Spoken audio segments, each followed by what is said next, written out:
আমার পাশে একটা মেয়ে বসা, দেখে মনে হলো যে ইউনিভার্সিটিতে পড়ে।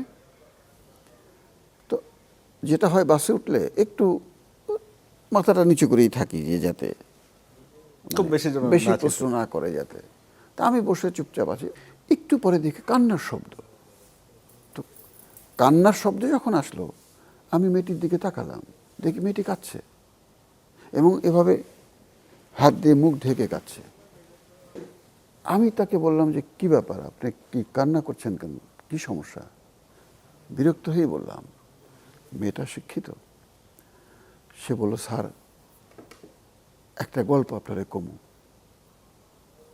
সে ঢাকার ভাষায় বলতেছিল যে আমার ভাই সৌদিতে ছিল, সৌদি থেকে আসার পর সে একটা মিথ্যা মামলায় পড়ে যায়।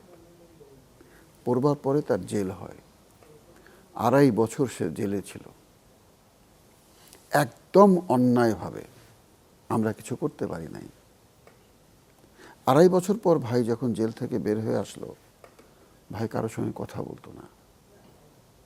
আমরা মানসিক ডাক্তারের কাছে নিলাম, ডাক্তার সাহেব ওষুধ দিল, তারপরে ভাই কথা বলে না।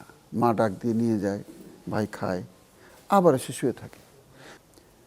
তারপর আমি একদিন বুদ্ধি খাটাইলাম স্যার। একদিন তখন নাটকের সিডি পাওয়া যেত, আপনার একটা নাটকের সিডি কিনে আনছি। এইটা আইনে ভাইরে বললাম, ভাই একটু নাটক দেখো। কজন সিডিটা ছাড়লাম, ভাই নাটকটা দেখে হো হো করে হাসতে হাসতে হাসতে হাসতে পড়ে গেল, এবং তারপর থেকে ভাই একদম ভালো। তখন মেয়েটার কান্না তো শেষের দিকে, আমার কান্না পাচ্ছিল আসলে, যে একটা শিল্পীর কিংবা একজন লেখকের, একজন নাট্যকারের অ্যাচিভমেন্ট এর চেয়ে বেশি আর কি হতে পারে।